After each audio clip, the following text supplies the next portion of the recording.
Our attorney is working. I'm going to go ahead and call this meeting to order. And I prefer not to yell. All right, so let's go ahead and do introductions. Gentlemen, thank you. Let's go ahead and do introductions, starting with Ms. LaFrance, going around the table. Fred Dyson. John Weddleton. Christopher Constant. Felix Rivera. Dick Trainee. Tim Steele. Eric Croft. Pete Peterson. Doug Lampkin. Forrest Dunbar. John Rada. And we have clerk staff with us. Thank you. Okay, so we're going to move on to committee discussion. Just a few points from me, and then I'll open it to the committee. So as I start the meeting every time, this is a very emotional and tough subject. So all comments from the members and the public should be both respectful and insightful. Good luck. Because of a packed agenda today, and the agenda is packed, there is a lot to talk about. I would normally allow public comment to occur as we have the discussion. Instead, today, audience participation is going to be limited to what is traditional during the audience participation section. So in order to make sure I give enough time for the audience, because I want to make sure we have that, can I get a show of hands of audience members who would want to speak? Okay. So, second, I understand that in the media in the last day, there's been a lot of discussion about a recent ordinance introduced by Mr. Trainee. Because of the packed agenda we have here and the fact that us having this discussion wasn't on this particular ordinance wasn't publicly noticed, we will not be discussing this ordinance at this meeting today. Instead, I'll be working with staff to schedule a meeting in the coming week to have that discussion. The main reason is I've heard a lot of folks thinking that because we're having 3 meetings all back to back to back, that it was no coincidence that the ordinance was released yesterday. And I just want to make sure that the public understands that there was no type of collusion here with this ordinance being released and our meetings happening today. So I want to make sure that we have proper public notice. Okay, with that, I will go ahead and open it up to members of the committee for the discussion. If anyone would want to pipe in and add anything. Mr. Constant. Yeah, so at the last meeting, there was a discussion about some data relating to the shelter beds and short-term where people are staying. The information was inaccurate, and there was supposed to be a corrected graphic to come out with it. Then there was some, and I apologize to the public, misinformation that was emailed out as true that was an actual error, and it wasn't corrected, even though I've numerous times asked everybody in the chain of information to make that correction. And so and the mistake was on the graphic that was relating to, I think it was short-term shelter beds. There were 100 beds missing that weren't on the list, at least. And so it could easily be perceived that the effort was to show that there is more of a problem than there is, because there are actually 100 more beds that were on that list. So it would be really important to get that information. And then another item that I'm pretty confused about was in the ADN article last week or earlier this week regarding the issues with Beans Cafe and their closure. And the very last paragraph denoted that now the city has to find 150 to 200 cold weather shelter beds. And what I recall from the discussion that we had around this body and the ordinance that we proposed is that there were 50 eligible there. And so in this article, either there was a mistake in communication to the reporter, or she misunderstood, or there was another effort to kind of make the problem, which is a problem, seem much bigger than it is. And so instead of needing 150 to 200, there were 50 that are now missing. And so I'm really hopeful that we can start getting closer to tighter, accurate information, because we're sending out information that just doesn't pass the test of accuracy. Thank you. I believe some of those things Ms. Burke will take in her mayor's initiative update. Any other comments from the members? Mr. Dyson. Just a point of clarification. So Nancy, the really talented lady that kind of organized this all, told me there was somewhere around 900 homeless people. The mayor told me that there was around 400 hardcore, whatever that means. And then the article in the paper said 1,400 and some. I'd enjoy at some point in the discussion somebody clarifying that for me, please. Thank you, Mr. Dyson. There are a lot of numbers in this discussion, all which have people's faces behind them. Any other comments from the committee? Okay, seeing none, let's go ahead and move forward to the mayor's initiative update. Thank you. I would like to begin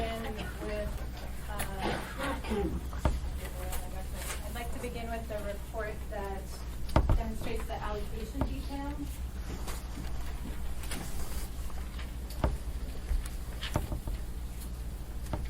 There are two documents on this. There's a written report with narrative, and then there's a summary report that assembly members may have seen accompanying your budget materials. And this is the recommendations that the mayor is making for the allocation of the $500,000 funding line in the budget this year.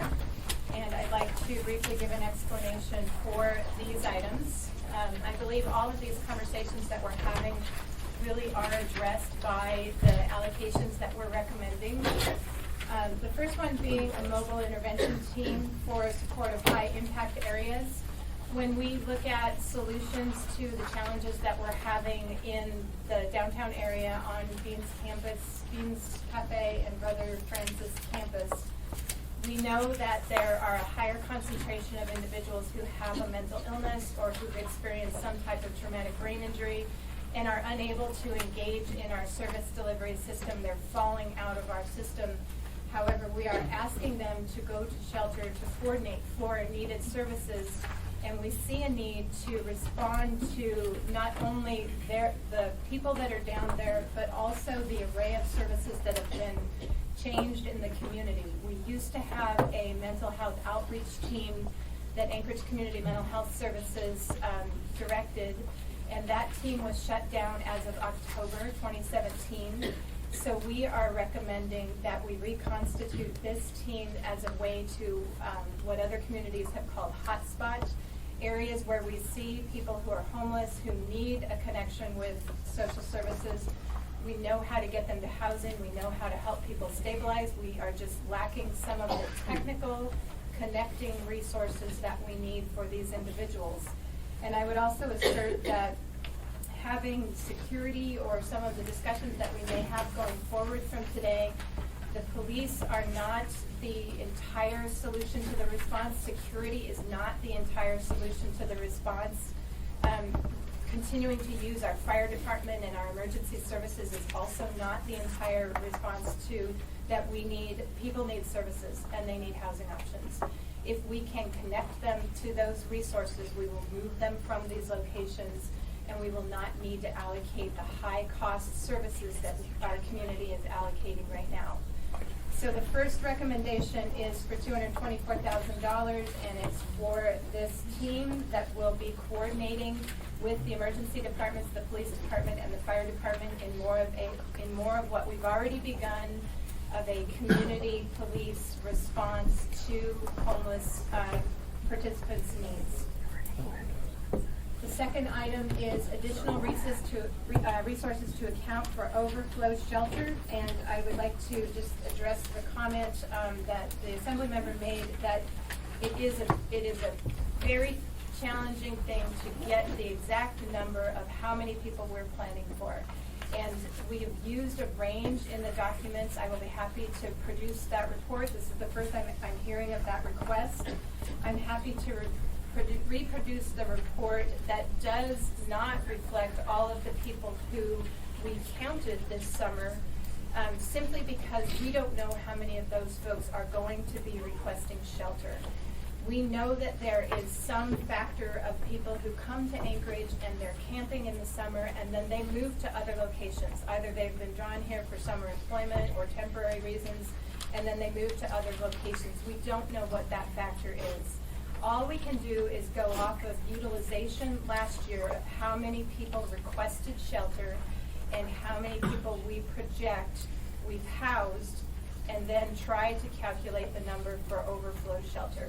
We know that we need the 100 spaces that we had with Beans Cafe last year at a minimum. We know that. We anticipate an additional 50, but we have said we're going to ask each of the shelter locations to track individuals by name if we can, who we're turning away from shelters, so that we will actually get the by name list in a position where we will have an exact count of individuals who are homeless in our community. I can't tell you how challenging it is to try to get a precise number. It seems pretty easy, just go out and count people, but people are mobile, people are hitting services, people are moving in temporarily to hotels, they're back in the system. There is a lot of mobility in this population, and it is very challenging. We also have a brand new data system. We've been using a point-in-time count, which is a snapshot count of one night, and that does not also give you information about seasonal flow or the monthly flow of people that can happen. So I agree the numbers are confusing. We will work to clarify that. I will work with the coalition who is managing our database to make sure that assembly members have what we call the best available data. All right, we have a couple of questions, if you don't mind. Mr. Trainee. Nancy, you started out by saying the mayor's requested $500,000 for homelessness. We've got the budget coming up on the 21st. I recommend that you come up with a plan at 500, at 450, at 400, at 350, because there are a lot of assembly amendments coming in.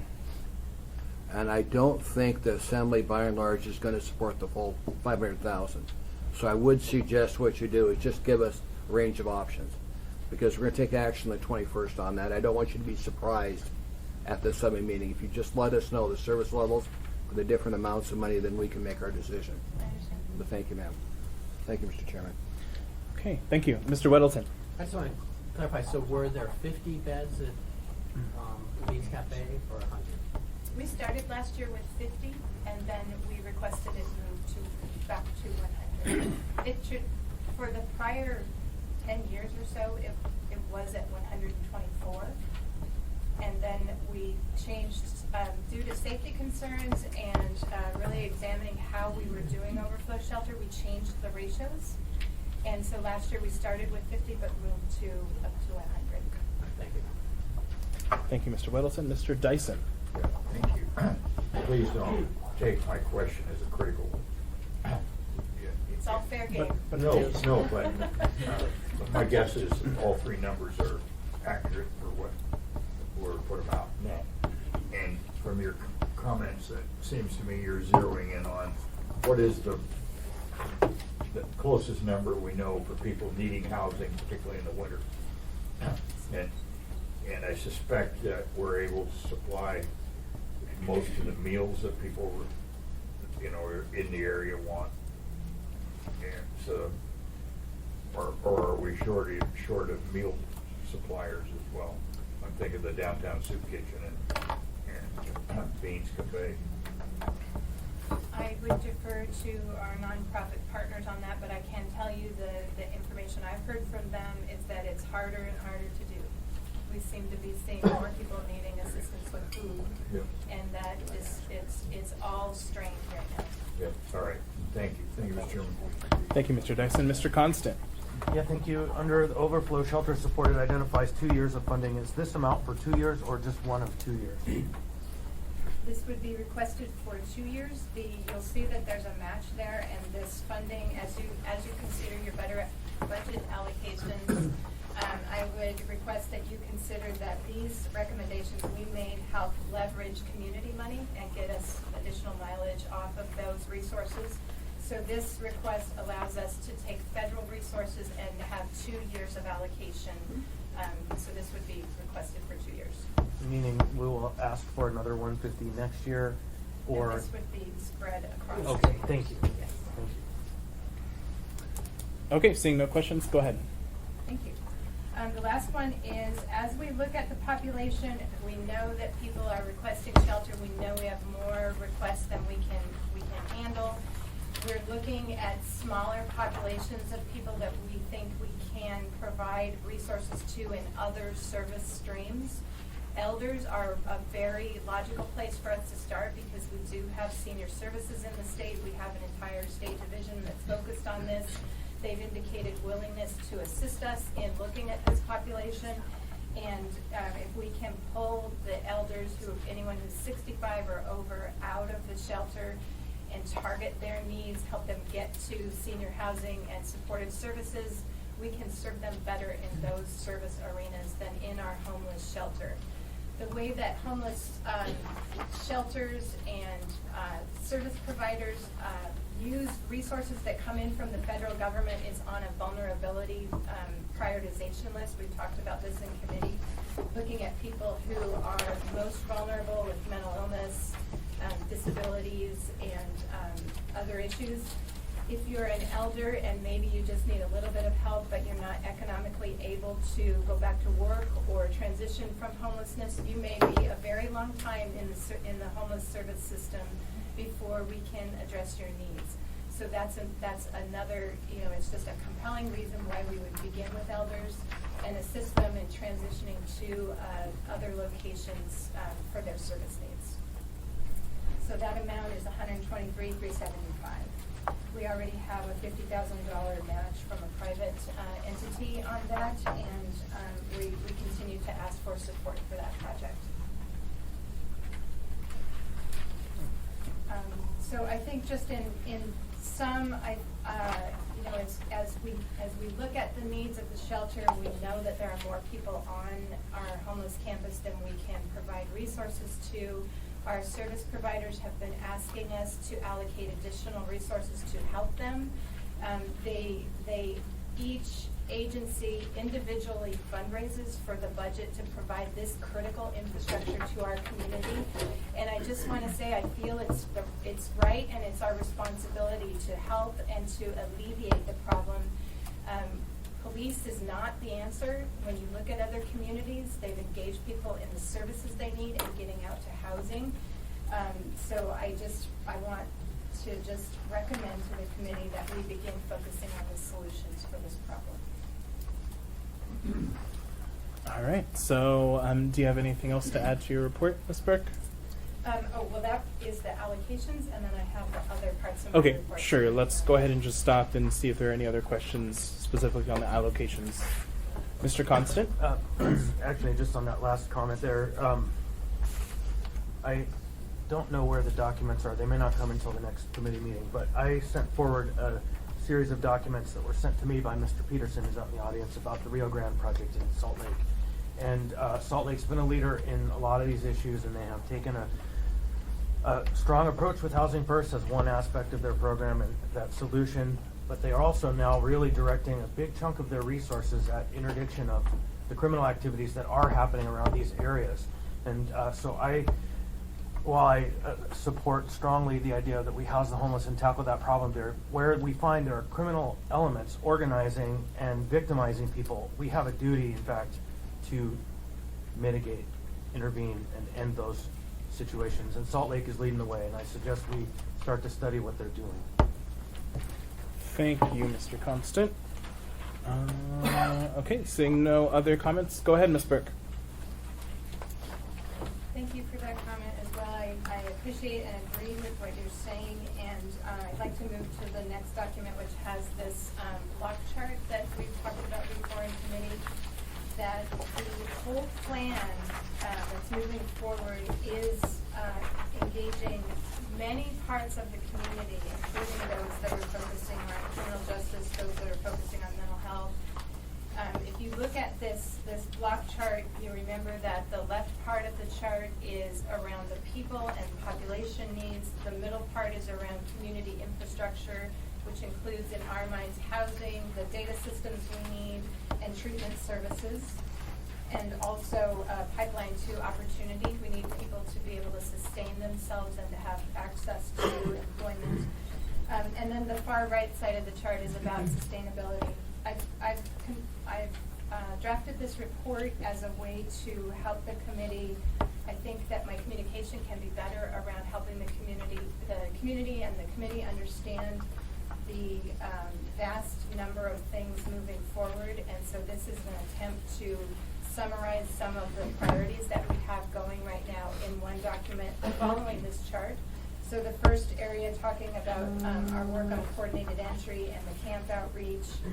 The second area talking about the number of housing opportunities that are available in the community right now, including the vouchers that we have that are scattered sites, some of the buildings that we know are vacant, and then new development money that we hope to prioritize projects in the community.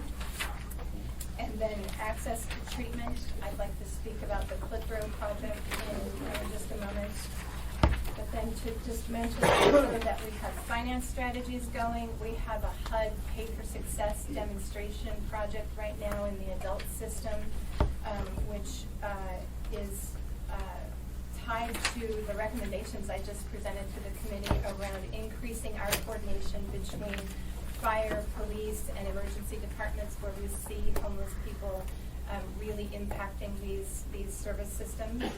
The youth homeless demonstration grant is looking forward to presenting ideas for youth to really begin to dig into helping that population divert from homelessness, which means that project is looking at coordinating better with state agencies like the Office of Children's Services and some places where we know youth hit and then they end up homeless. And then the last one is coordination of funding. There is a whole effort around the community to look at coordinating recommendations, coordinating resources that are coming online, and making sure that we are allocating those resources in the way that best meets the needs of the providers that are operating, but also moves our system forward. The one big update we have on the projects is that the Clitheroe project, we are looking to rebuild treatment services. We know that access to treatment is such a... And actually, Ms. Burke, if I can interrupt you before you start Clitheroe, Mr. Weddleton has a question. I do it now, but I am sure it's implicit in here somewhere, but it keeps, getting people into housing, and I just like that true goal is they got a job, they're independent, they're gone, and I read this and I go, okay, we succeed in getting all these people into government assistance. And that doesn't excite me. And I want a bubble here that says they got a job and they're independent. And where is that in here? It says pipeline to opportunities, and so it's too jargon probably to get at, but that's the core of what needs to happen for most of the people in the service system. That's what most of the people in the service system want. You make me happier. It says get a job. Okay. That's our goal. They're out on their own. That should be a star, not a bubble. That's yay, we succeed. Then we have a party. Next problem. All right, thank you, Mr. Weddleton. Mr. Trainee. Nancy, on page 2, it says Catholic Social Services Housing Facility, Midtown property. Where's that located? And how much are you asking for to rent that? That project is actually not begun discussion at that level. It's a building that we know is available in the community. So and just an idea. We have some meetings coming up with that organization. Where's their building at, do you know? It's at 54th and Auric. It's the prior location of the Clare House shelter before it moved. Going down to Parkview, are you looking at renting that or buying it or what? And what's the cost associated with that, or is that still a dream? That building has a lease that's been negotiated, but there is, we're waiting to see if we can get resources to lease it. It is still it's being used for treatment services, but not presently occupied. It's 46 units, and the lease was $120,000 per year. Okay, thank you, ma'am. Thank you, Mr. Chairman. Thank you, Mr. Cheney. Mr. Constant. Yeah, so my neighbor over here just mentioned that there's a building on Abbott, Daybreak, their Alzheimer's facility that is becoming available. And just want to point out once again that all these interventions continue to be targeted at the ones that actually have a plan behind them, and a number and a realistic potential are all within very tight boundary of where all of these problems have been concentrated. And that's troubling again, but I won't dive down that rabbit hole today. There's plenty of time for that conversation. On the Clitheroe conversation, it appears that everybody is organizing around the idea that Salvation Army is going to be blessed with millions of dollars of capital and operating dollars. And I can declare a conflict. I work for a treatment service provider. And I can tell you there are many other treatment service providers in here who would be concerned if government's going to wave a magic wand and bless one organization outside of the competitive process to achieve this goal. And so I have a little bit of hardship with it being even titled the Clitheroe Redevelopment Project, even though that's the common name of that site, because while the muni owns that land, it sure appears that we are picking a winner in a community of very competitive and effective providers of treatment services. And so I would just lay that on the table. I've mentioned it to the mayor, I've mentioned it to the chief of staff. I'm mentioning it here because I don't think we are in the business of selecting awardees of massive government investment without having a due process for who should be awarded those funds. Sure, Ms. Burke. Mr. Chair, the building is owned by the municipality. The building is titled the Clitheroe Center, and it's presently operated through a contract with the state of Alaska by Salvation Army. The plan has never been for one particular provider to be named in that project. The municipality has the resources to redevelop it. It is a piece of infrastructure that the municipality needs to own. Certainly renaming the facility would be fine, but there never has been, including in a community meeting in April, any discussion of any provider continuing to operate there. It's known that there is probably a different array of treatment services that are needed from when this treatment center was developed. We know that it focuses on particularly people with mental health issues and addictions. We know that's a specialized part of the market. We will be looking for the most qualified provider and the best array of services that allow us to treat people's addictions and help them not transition back to homelessness. So I take the comment and I actually reinforce it that this is a process that will increase the community's capacity for treatment services. And I just want to make one comment before you continue, Ms. Burke, just regarding, as Mr. Trainor brought up, the Midtown property. I think this is probably on the border between Midtown and the West Anchorage District, but as we've discussed in prior meetings, I know I am personally very open and welcome to any of these types of projects that are not in the downtown core area. So go ahead, Ms. Burke. The Clitheroe Redevelopment Project, it is actually called in the state documents the Alaska Center for Treatment. There's a small problem with that in that was the development name for the Alaska Psychiatric Institute. When it was in redevelopment, that's the legal name there. So we have defaulted by calling it the current name. We will work on naming that will both help people understand what project we're talking about and reinforce the idea that we're moving forward with development of an array of services that will meet the community's needs. We are at a point where we've finished looking at the soils and some of the engineering reviews, and there is quite a bit of property there that would be developable. I think the team will be looking forward to making recommendations of phases. As you know, a project, if we were to build out a complete treatment array, we probably wouldn't be able to afford it as a community, but we can phase things and add components as we're able as a community. At a minimum, the 60 beds that have been allocated to that treatment facility are needed for the community. So we would like a minimal plan to redevelop that much capacity. Adding other services to it that would help us be more successful with people's outcomes is a high priority. So we will be looking forward to additional community outreach on this project. We will move forward with a tour of the property on November 30th. We're setting up a time if any members are interested in going out. Hopefully, well, actually the skier in me hopes that we have a ton of snow at that time, but maybe we won't. Maybe we can walk around the property.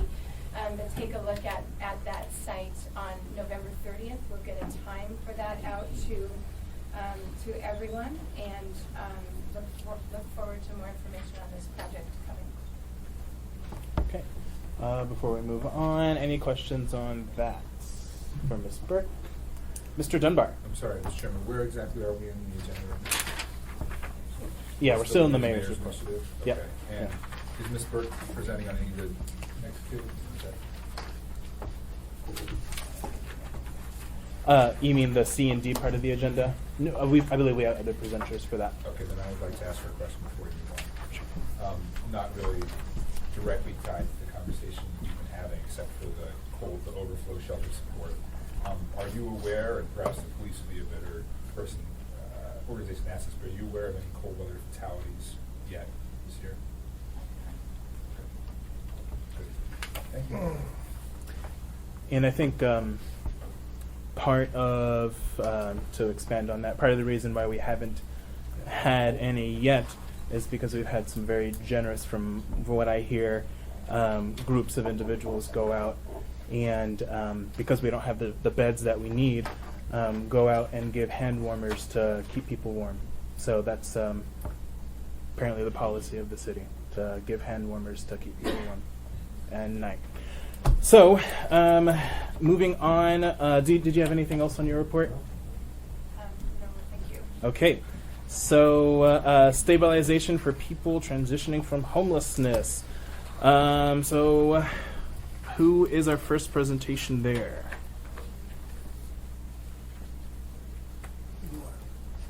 Nope, not me. I think United Way is here, and some of our There's no speaker, Mr. Chairman, it's you.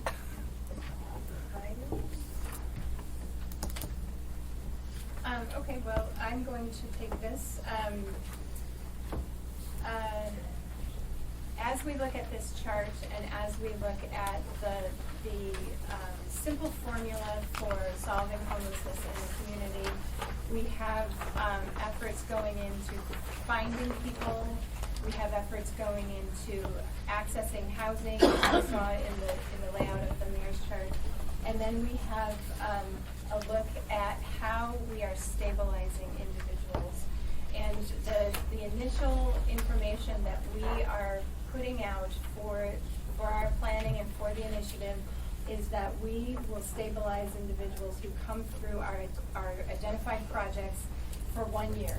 And that's a number that has been used in other communities around stabilization of individuals and looking at how we can continue case management support for those individuals as they transition into community. And so for today, we have some providers who are going to talk with us about looking at financial partnerships. I think we're going to get to the question that Mr. Weddleton proposed around a financial partnership that the United Way has facilitated. We have some providers who are working on economic skills and money management. And then we have some folks interested in talking about workforce programs.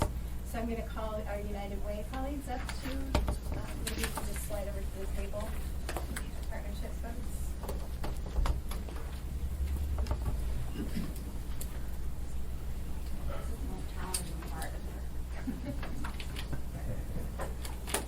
So hello, I'm Maureen Hacklong with United Way of Anchorage. I direct the income impact area. So just a little bit of background in the income impact area.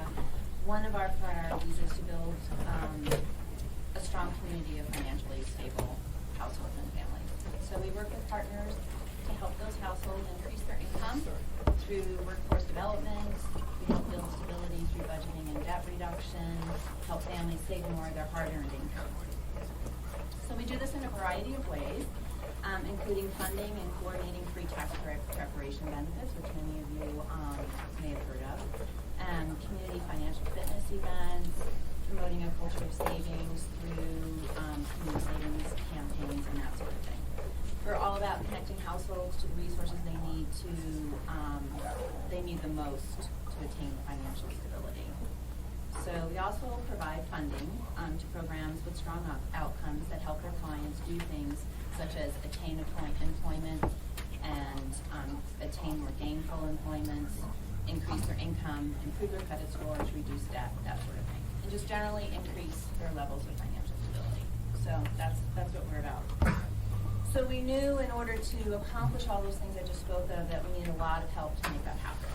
So United Way convened a group of partners, actually about 8 years ago, that are now called the Financial Partnership Network to help us in that work. So the network is made up of about 15 partner agencies. An example of some of those agencies are agencies like the Better Business Bureau, Goodwill of Alaska, Alaska Housing Finance Corporation, 9-Star Education and Employment, Money Management International, which was previously Consumer Credit Counseling Services of Alaska, YWCA, University of Alaska, partners such as that.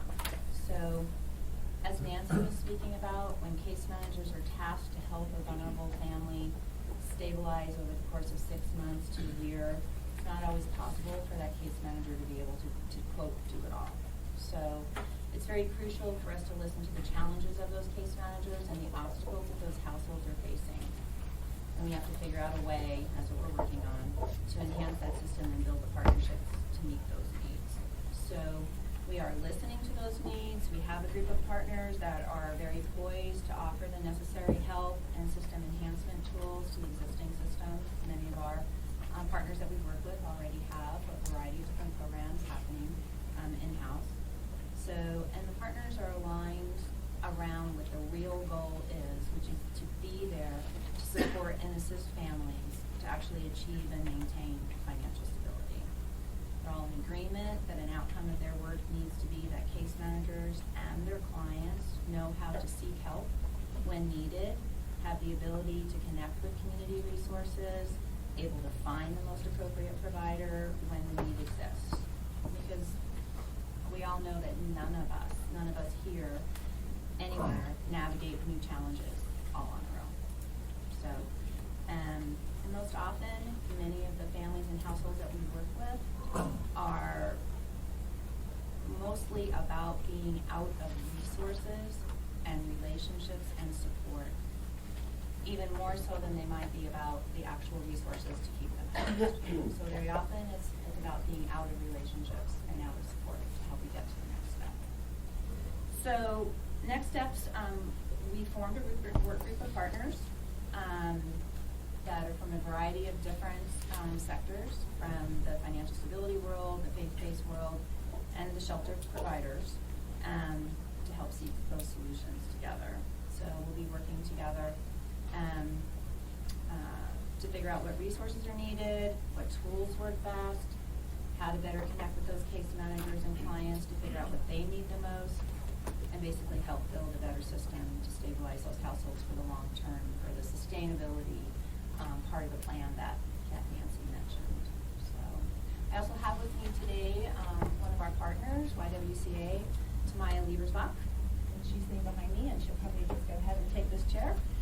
She's going to share with you some of their findings from trainings that they just completed, that they conducted with case managers, where they were listening to those case managers' needs and identifying the largest obstacles and barriers. She's going to talk to you a little bit about that.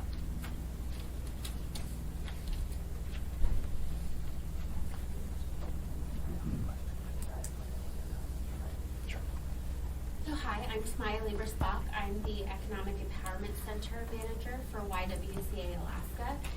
And I'll touch on kind of what our program looks like and then get into the training that Maureen mentioned. We have a project called the Economic Justice Project. It's several years old now. And our focus with that project is on increasing our clients' financial independence and stability to help them move out of homelessness and stay housed. And a big part of that, as Maureen kind of touched on, is that we want to act as an ongoing support for these families. So once they've left the shelter and maybe they aren't in touch with their case manager at the shelter any longer, they can still come back to us and get services and have some support at a community organization. So we work with individuals on improving their economic literacy, and we do this by providing classes and individual coaching in the areas of personal finance and career building. So for us, it's very important to work with clients in both of those areas. So it's not just about getting a job, but it's about getting that job, knowing how to budget, knowing how to use the bank account, knowing how to deal with debt that you might have that may have caused you to be homeless in the first place, so that you don't just get the job, get into housing, and then have some of the same problems that make you lose that housing and possibly lose that job. Our program is built on 3 key ideas. 1, that personal financial choices should not be judged. 2, that our clients should have autonomy to choose what goals they are wanting to pursue. And most importantly, that each client should have an approach from us that's tailored to their individual needs and skills and abilities. And this is especially important with the clients that we work with in shelter, because they have a very wide array of background in terms of understanding how the financial system works, and we have to really work with them very individually to make sure we're addressing the needs and building the skills that each client needs. Currently, we work with clients from Awake, from Covenant House. We're starting a partnership with Beans Cafe, from Alaska Housing Finance Corporation, and from Cook Inlet Tribal Council. So our clients are mostly either currently homeless or recently housed. So we're really in that world. Last fiscal year, we served 269 clients, and this year, from July to October, we served 171 households. And we track a lot of outcomes, some of which Maureen mentioned that we report to United Way. In 2016, 93% of our clients started keeping a budget, 25% gained new employment or more gainful employment, and 42% started saving monthly. So we are very focused on those outcomes. The training that Maureen mentioned was through some funding that we received to take some of the concepts of our program and turn them into a training for nonprofit staff, so that they can take some of the tools that we use with clients and use them with their clients before they might be referred over to us. And we held 2 full-day trainings for nonprofit staff. We had 52 staff attend those trainings, representing 18 different nonprofits here in Anchorage. Those are staff who, most of them, who work directly with individuals who are currently homeless or recently housed. And what these trainings did was basically, like I said, give those staff some tools that they themselves could use with clients around financial stability. So really coaching families around their finances, talking to them about money, with the hope that, these individuals are either moving into housing or already housed, and we want to keep them there by making sure that they're able to manage their money well. Of the nonprofit staff, most of them case managers who attended the training, 94% have reported that they've started using some of those tools that we presented in the training to work with clients, and 94% of them have also reported that they would really like additional training on financial topics so that they can better work with clients. So like Maureen said, a big part of this was us listening to the case managers about what would help you better work with clients, better assist your clients around financial stability, around their ability to manage their finances. And the big things that we heard was, 1, that the staff themselves would like more tools so that they can work with the clients and be more informed in their work with the clients, and that 2, they would like to be better connected to services that they can refer their clients out to. So if they work with the clients on their budget, but there are some bigger problems that case manager is not equipped to handle, that they know who they can send those individuals to. And that's one of our big goals of the YWCA, and that's part of the Financial Partnership Network, is to be part of that system where we better connect individuals who are receiving services at shelters or at through housing organizations, that we can be connected to the individuals who need that extra financial stability help, and that they can come to us as a resource, that case managers know they can send clients to us as a resource, so that as they're moving from homelessness into housing, they are able to remain financially stable and stay in that housing and not move back into homelessness. Okay, so we have a question. Actually, before I get to you, Mr. Weddleton, just wanted to put it in the record that Senator Tom Begich, I believe, is still here. Okay, has been here, just in the record, he's been here since the beginning of the meeting. Mr. Weddleton. Couple of things. One, Oh, it and Ms. sounds like Dembowski, thank you. the kind of thing we want to celebrate. You can get out of home and get a job. And then in credit union land, teaching financial literacy is quite a vogue right now. If you're not connecting with credit unions, you should, because they have those classes set up. But then I question, you say you're teaching financial literacy, and you say personal financial choices should not be judged. And I think I'm ready to judge. If someone says, I bought the new Xbox, but now I can't make rent, I'm ready to judge that was really stupid and they should be paid rent. You don't judge that?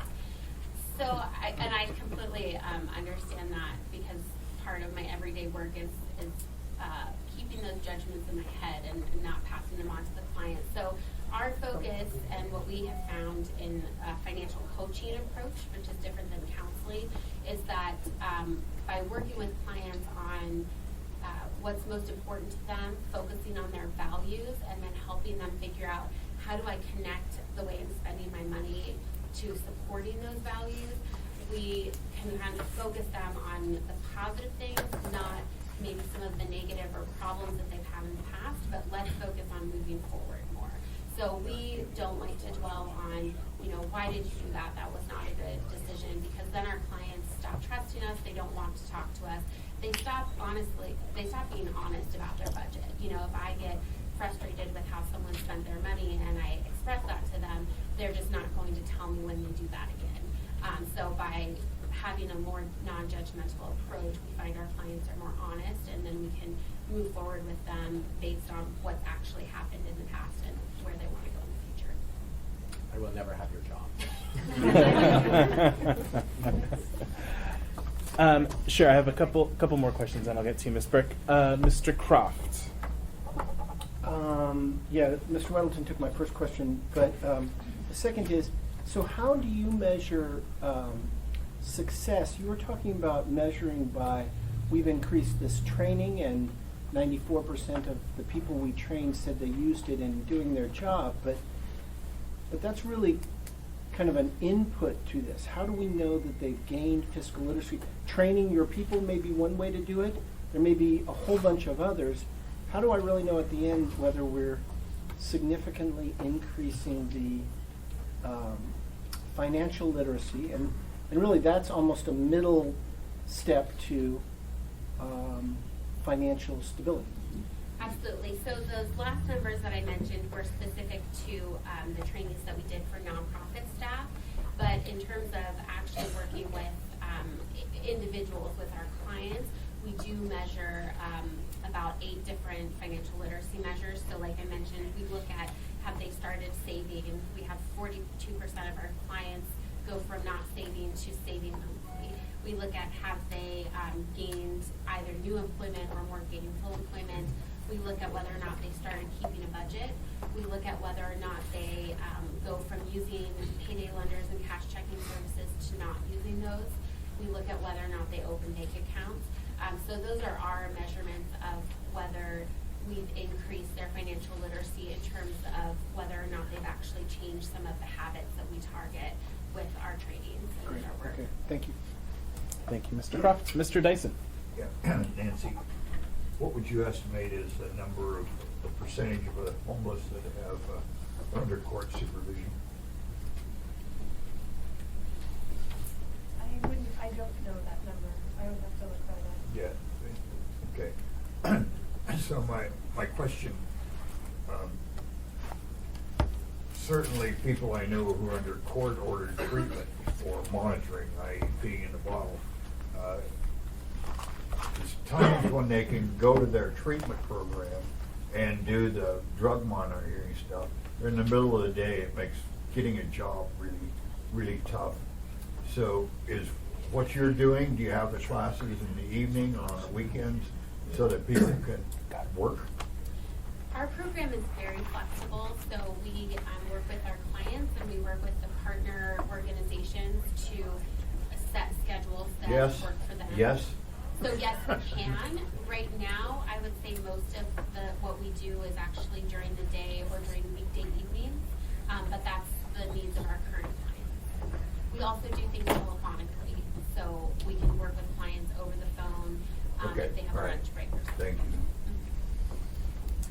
Okay, any other questions? I think Ms. Brick, you had, Mr. Dunbar? Just very briefly, do you or you're the YWCA or the United? So for the YWCA or the United Way, for these programs, do you receive any municipal funds?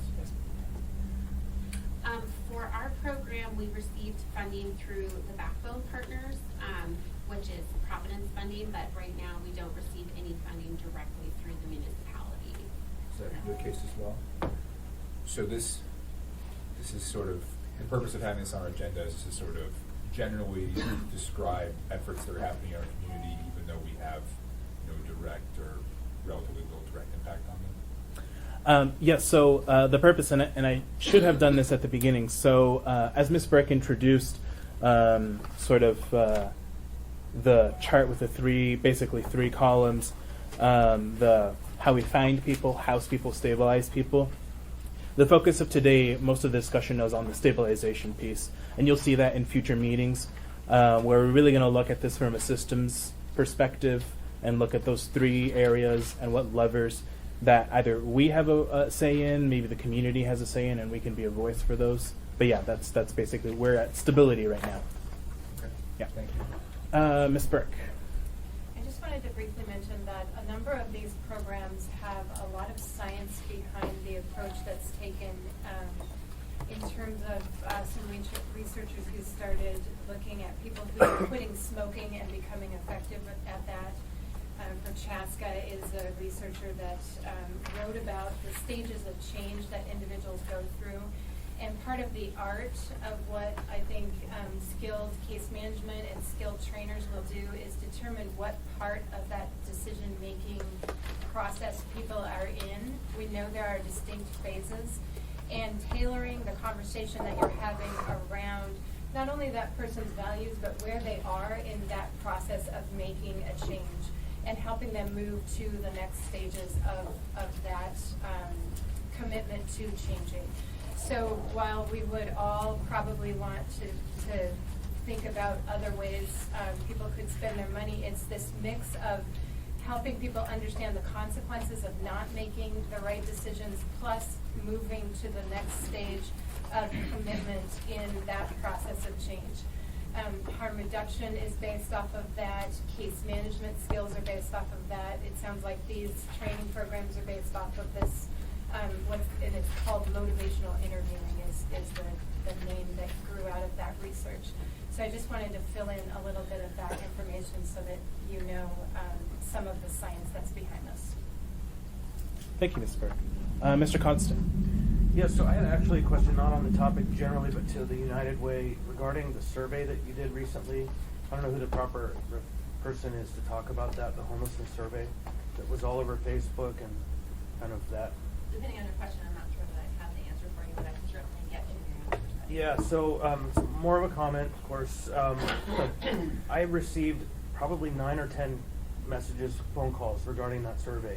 And the comments that I received from people were that it was very difficult to answer that survey honestly. That the questions seemed to be structured in such a way that they were driving towards an answer. And so my feedback to you folks at the United Way was that I had a lot of response to that wasn't positive. And people who just said, I finally throw my hands and wouldn't respond because I couldn't, there was no way for me to tell you what I'm really feeling about this problem, right? And so that's my feedback on your survey. I'll certainly take it back. Thank you. Okay, so any other questions on this presentation before we move to our next presentation? All right, seeing none, thank you. Okay, so I think next we have the Downtown Hope Center. Hi, thank you for having us. My name is TJ Smith, and I have the privilege and opportunity to work with our students through our Feed Me Hope Bakery and Culinary program. I'm the program coordinator, and I'm also the life skills coach. So our students come from many of the agencies in here. They come from, those are guests that come in our lunchtime. They come from PRC, DOC. We get some Brother Francis Bean send them our way. And what we have is a program that's a job training program. So we bring in students as they are. It costs us $5,000 per student. We charge them nothing. We emulate a program that's out of Seattle that they've been doing this for 27 years. Again, our target is those that are 18 or older, low income and or homeless. So in our partnerships with PRC, Gospel Rescue Mission, Brother Francis, for our men, we put them in those places to give them shelter while they're in our program. Our program is a 14-week program.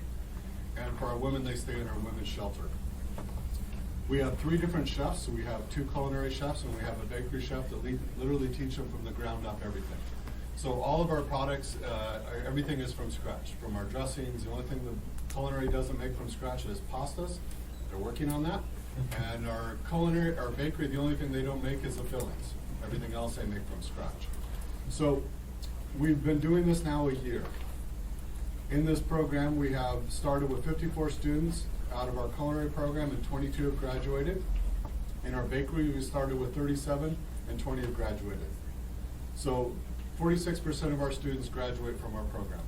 The program out of Seattle, they've been doing 27 years, is 60%. So only being a year, we feel like we're doing the right direction. Within 6 weeks after graduation, we have one of our staff that's called an employment specialist. Our job is to track and work with our students to gain employment. And so he keeps track of that. Within 6 weeks after graduation, 20 of our students would have been working. And to this point, we have 32 of our 42 graduates that are working.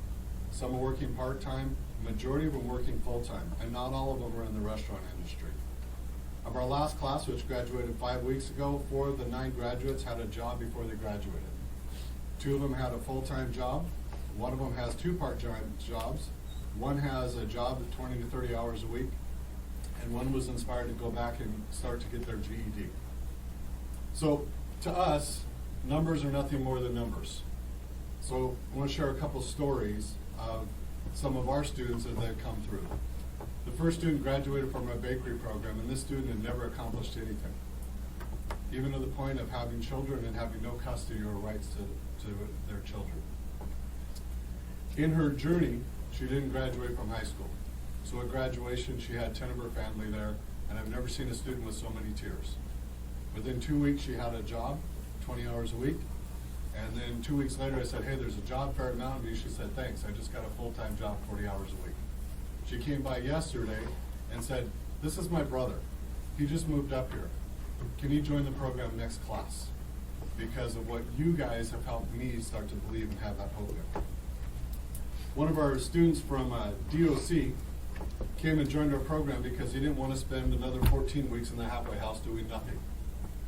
So he came in, and you watch his response and you watch his body language, and for me, what I get to do in life skills, you can see him just go from being dead and no life to having this incredible passion.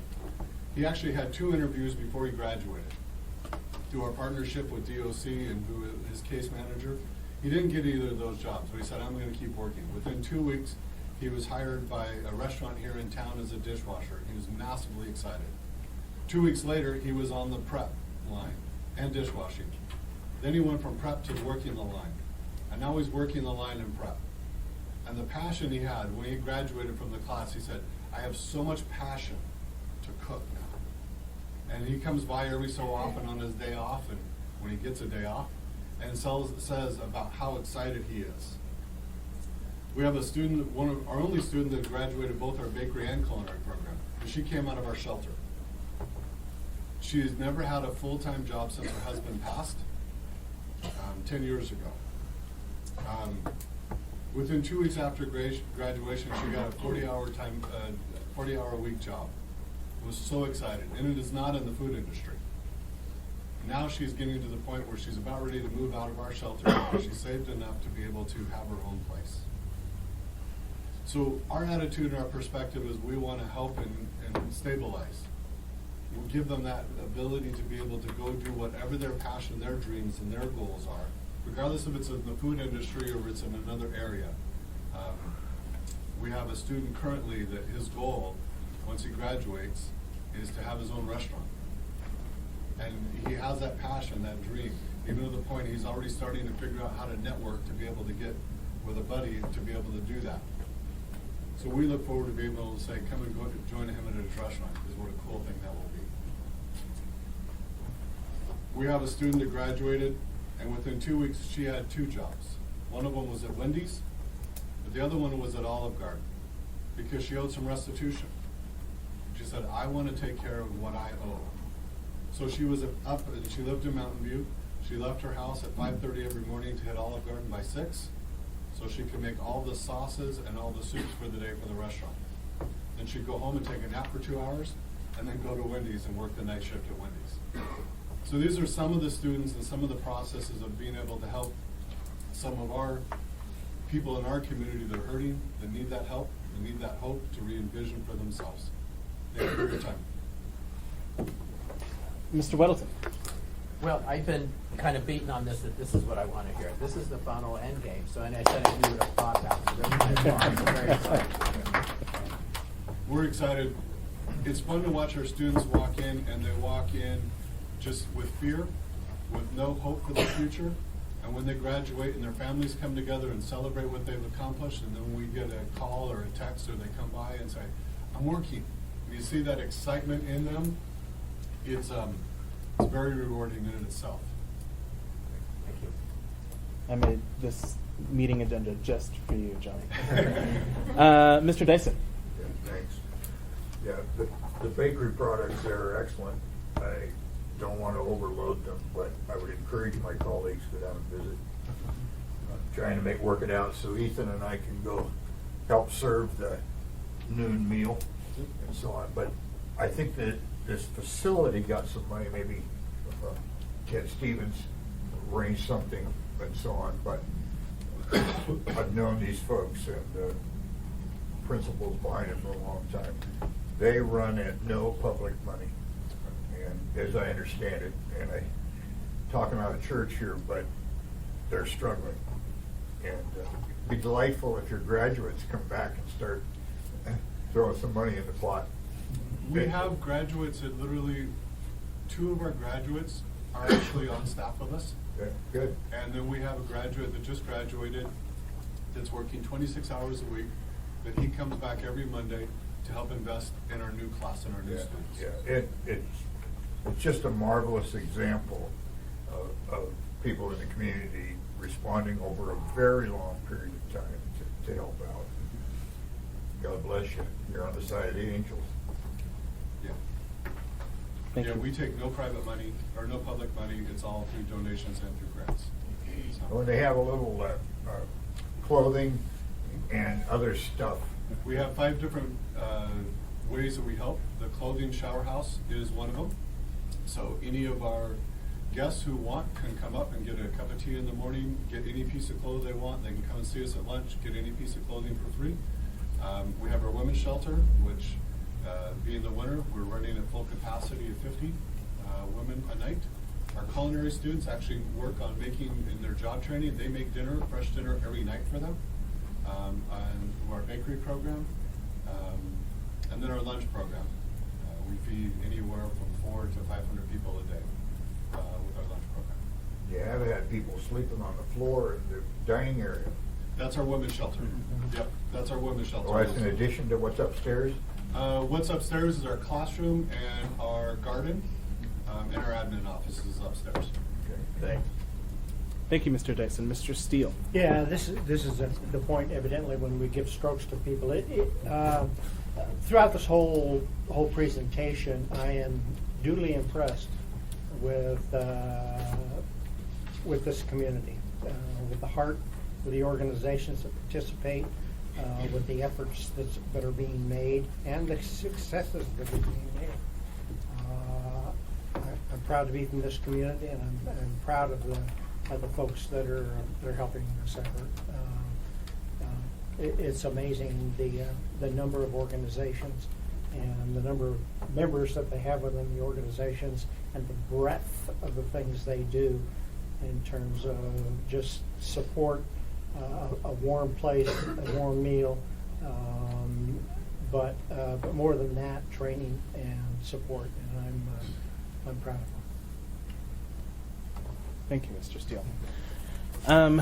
So, unless there are other comments, okay, so I'm going to move forward in the agenda. Thank you so much. Thank you. So before I go to audience participation, I just wanted to quickly thank our clerk staff, and especially Amanda Moser, who this is her last meeting staffing the Assembly Committee on Homelessness. So I think she's, and last day in the clerk's office, and she's moving on over to the governor's office. So thank you, Amanda, for your diligence and work on this committee. And then welcome to Carissa, who will be taking over staffing of this committee. So agenda items, documents, you're going to be giving them to her and getting them from her. So welcome, Carissa. All right. Before we move on, there's a matter I'd like to put on the agenda for the next meeting, and that's the discussion of this insurance question for Beans, and the fact that when we did our town hall meeting in South Edition, we heard from a private citizen, Mr. Stolt, who owns about 30 properties in that vicinity, that he is no longer able to get insurance for his properties either because of the scenario that we've created there. And so we've created a place in this town where insurers are pulling out because they're unwilling to underwrite the costs. And so I'd like to put that on for our next meeting. Sure, absolutely. And so before we go to audience participation, speaking of next meetings, we have 2 meetings after this, the Public Safety Committee and then the joint Public Safety and Homelessness Committee. If any members of the audience specifically want to talk about camp abatement, I would ask that you hold your comments until that meeting at 2 o'clock. And then I want to give opportunities first, when we move to audience participation right now, to the Lisas. And as always, let's keep it, because I think we have quite a few folks who want to speak at 2 minutes, please. So brief. Go ahead, whoever wants to go first.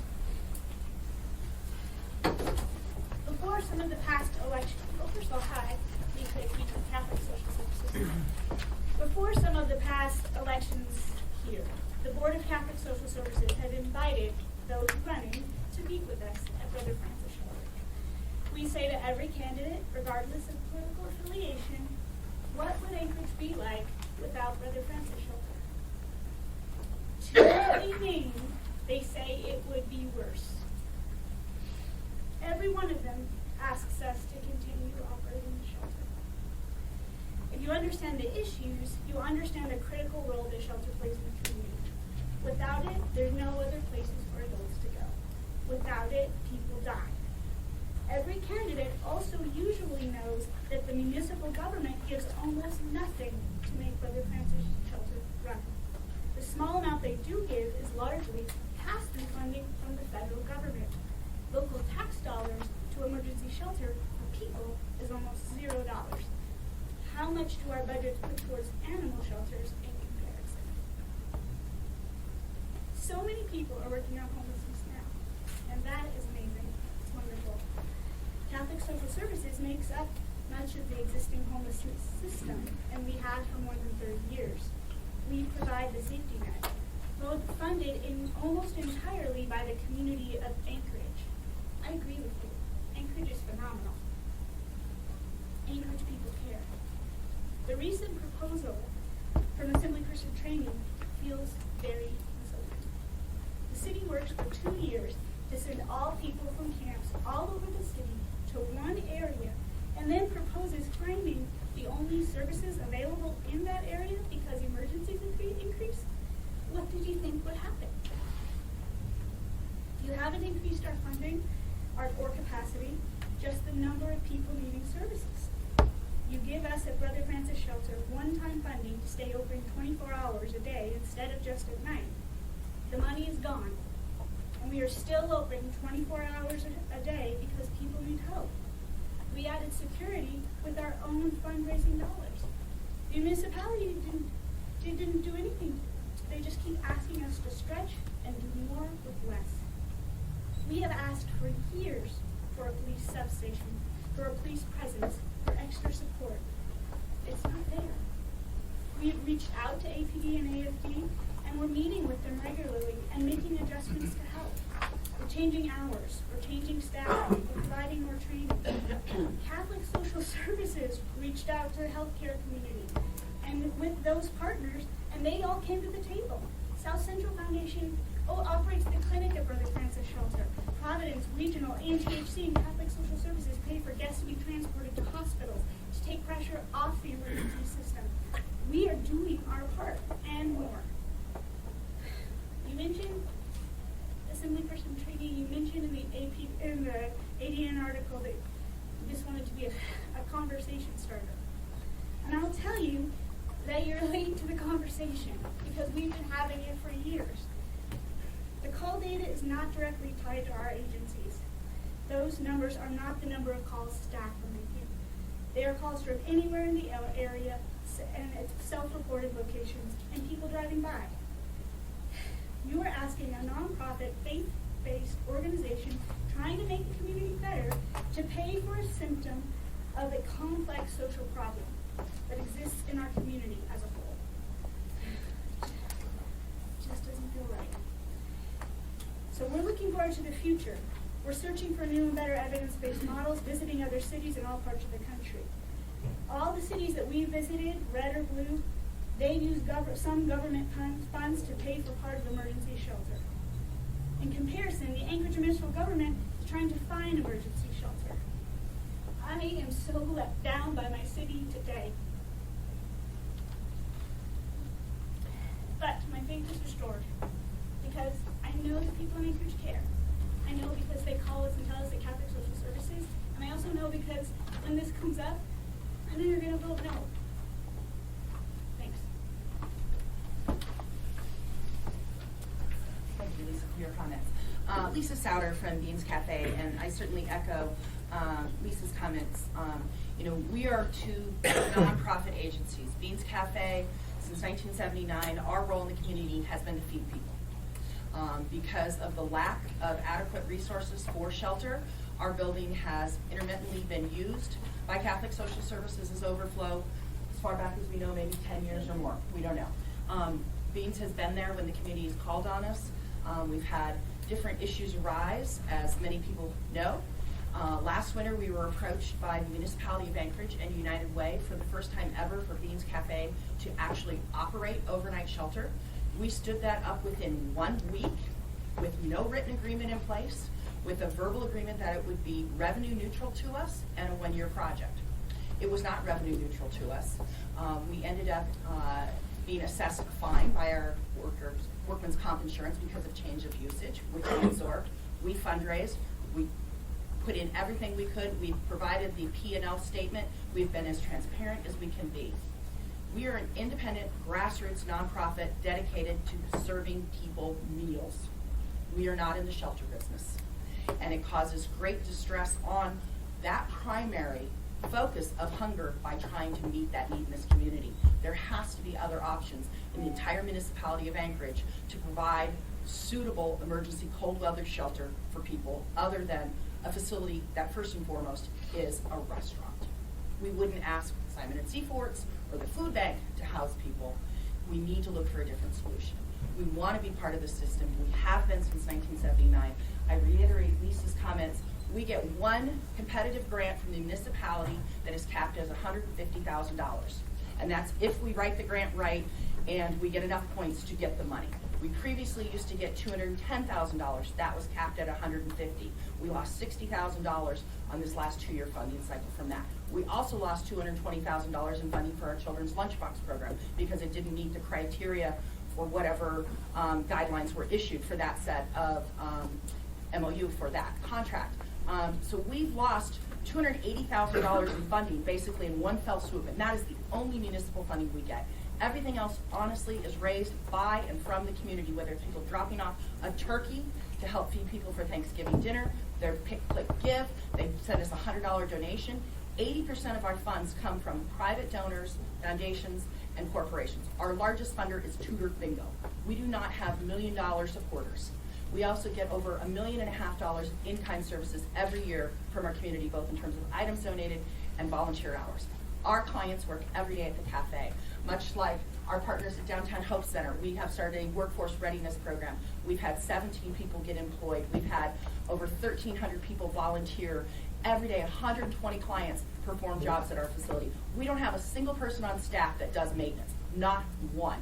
For a facility that operates 365 days a year and serves 940 meals a day, we have one chef and no maintenance people. And you know what our last inspection for our kitchen was? 98 out of 100. I'm proud of the services we provide to this community, but our focus is on hunger. It needs to remain there, or you will lose this vital source in our community for what people need. People need food, period. We have to meet their basic needs, food and shelter. Our role is the food. We have many other partners that do shelter. In regards to Assemblyman Trainey's proposal, I did prepare for Assembly members a copy of our call log. We log every single call we make to 911 or ASP or EMTs. I don't know which of these calls the Assembly would like to charge us for making. If it's when somebody is overdosing on spice, as recently happened, and was rolling in 3rd Avenue across several lanes of traffic. We had one APD cruiser show up after 21 minutes and park on the hill a block away and wait for a second unit to respond because it was too dangerous for one officer who was trained carrying a gun and a taser to respond to somebody on the roadway. Meanwhile, our staff, many of them former clients, kept a perimeter around the client, kept him safe in the middle of traffic on 3rd Avenue for 41 minutes until authorities could respond. Why are we being asked to not only patrol our property, but now the roadway? And it's too dangerous for an officer to respond by himself. We're a social service agency. We're a soup kitchen. We are being asked to take on so much more than that. We care about our clients. We care about our community, but we cannot do this alone. Thank you. Thank you. So as I stated previously, we're going to be having a meeting next week to delve deeper into this ordinance. So now I'm going to open it up to other members of the audience. Can I ask a question, please? Is it going to be quick? We have 8 minutes left. And so could you, if we do have a conversation next month, could you bring this back? I'd love to talk to you about some of the trends. all right. I can bring the data with every single call. Mr. Chair, Yes, Mr. Bell. just for clarification, I know Mr. Trainey's getting a lot of heat right here, but I co-sponsored the ordinance. I expect you would. So I just want to put it out there. This, he's not out there alone. All right, go ahead. If you could state your first and last name for the record. This is more towards you, Nancy. So why don't you issue an ID card to the people that are using your services? In other words, if I need to go to Beans, you should know who I are because you have an issue with data collecting. Is it because they lose it or is it because it's too simple a proposition? Because it seems like I can tell you I was one name when I went to one place and I can tell you I was another name in the third place. And other cities have implemented this where you don't get service unless we can track them. And that keeps people from confusing. Which has an idea you guys consider? It's definitely something that's been discussed. The problem is also, it's not only the fact that those cards get lost and things get lost as people are in motion, but also having that database at each of the agencies where they may hit. We've just started ramping up people who are contributing into the HMIS system. That's come online very, very thoroughly this past year. But getting both of those pieces together is a challenge. And I would also say, too, from our perspective at Beans Cafe, we serve not only homeless, but anyone who needs a meal. Anyone who walks through our doors is treated with dignity and respect and offered a meal, no questions asked. So for us to ask someone to produce a homeless ID card, I think would be a real barrier to services. And I can second that from our perspective. A lot of our guests, they don't want to know. We know their street name, and that's all we know because we protect their end and then we do the same one. Okay, thank you. Mr. Oliva. Ron Oliva, adjacent property owner to the Brother Francis Shelter in Beans Cafe. I presented to you today a lawsuit I'll be filing against the municipality, Beans Cafe, the Brother Francis Shelter, and the Heritage Land Bank. I can refute any and all statements that were just made by both agencies, especially the part where political people were invited to dialogue with the Brother Francis Shelter. As you know, I was a political candidate and was never invited, and I live right next door. The other thing is to insult this municipality and say that we have not supported Beans and the Brother Francis financially with the calls that we made, $1 lease, and what they have cost this city in mismanagement, gross mismanagement of their resources is a true insult, and it'll come out in this lawsuit. That's all it needs is a signature and a filing. But I have the dignity and the professional courtesy to dialogue just one little bit, because this budget of $500,000, you better budget $75,000 to $150,000 to fight this lawsuit. Because what they just said is if their lips move, I don't believe they were telling the truth. It's a disgrace, and we're going to clean up that situation with this lawsuit. I'm willing to dialogue before I file it. It's going to be costly to those agencies that have been in violation of their conditional use and obviously are truly a public nuisance rather than feeding the hungry or housing the homeless. It's a disgrace to this city, not an asset. So, you have it, Mr. Rivera. Please review it. Bill Farsley, you have welcomed this.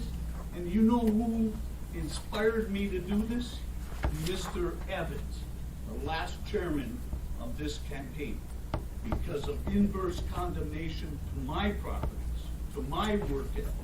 And believe me, I was once a good practicing Catholic that opened up that shelter with Jim Calderola.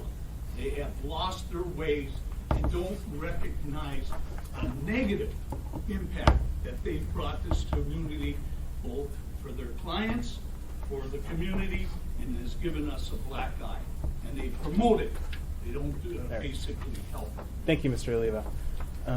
Any other comments? We'll start here and then go to you. Okay. Good morning, Mr. Chairman. My name is Linda Chase, and I'm with the Anchorage Rogers Park Community Council, with the Crime and Safety Committee, basically what we're called Take Back Our Community. And there's just one thing that I think Assemblyman Constant and Assemblyman Weddleton brought into this discussion to some degree. And I hear the frustration as well,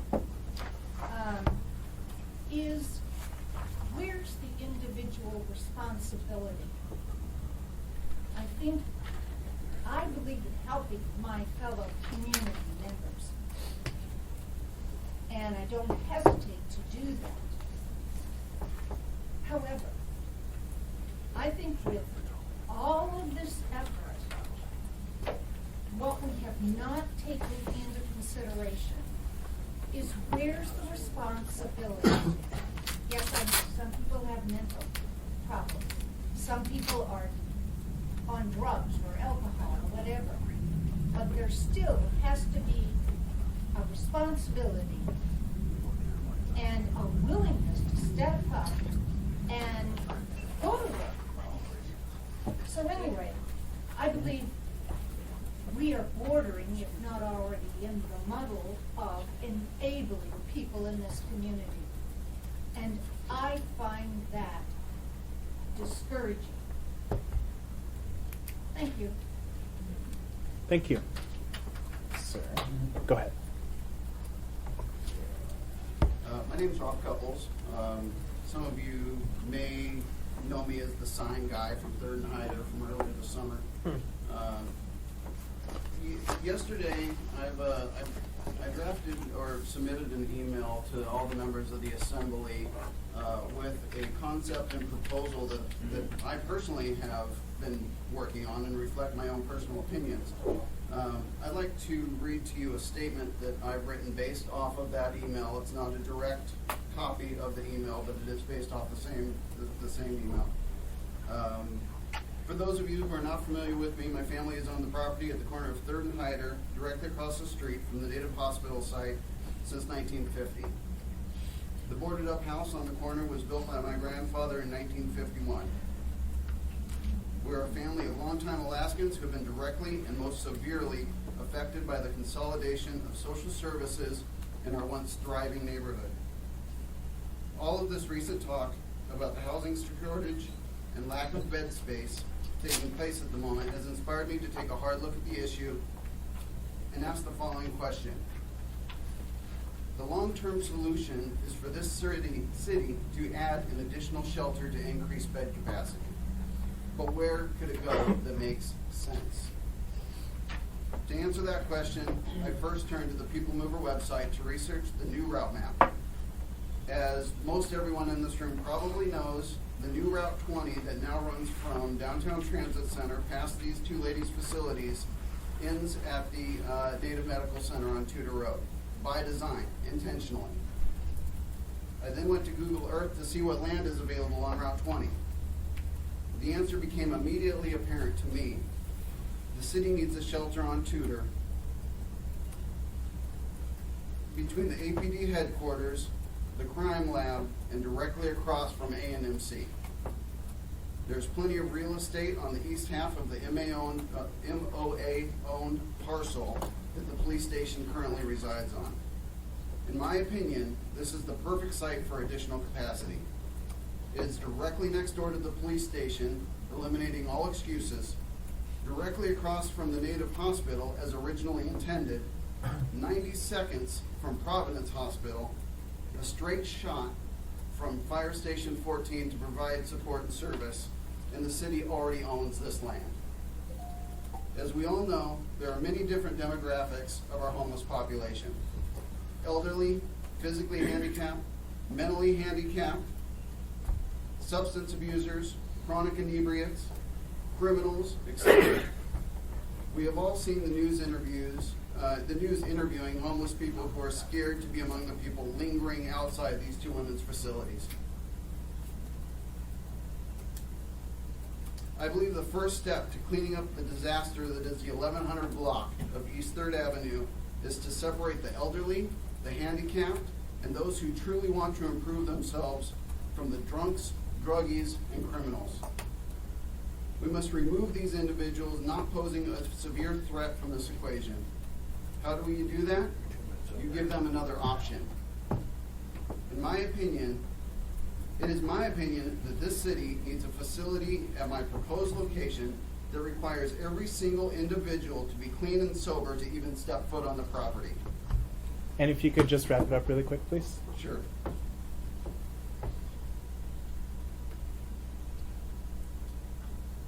An absolute zero tolerance policy, unlike the failing policies and practices taking place at Brother Francis Shelter. If someone shows up having been drinking or appears to be on illegal substance, you send them away via Route 20 back to BFS. Or if they pose a threat to the safety of our community, you notify community patrol and have them removed. And vice versa, if a clean, sober individual shows up at Brother Francis, hand them a one-way People Mover voucher to take Route 20 to the new clean shelter and get them the heck out of there. By placing the shelter on the same parcel of land as the police department, I believe you will instantly weed out the criminal element in the legal activity, attracting only those who are in search of shelter and safety. The drunks, druggies, and criminals will stay right where they are on East 3rd Avenue in my backyard.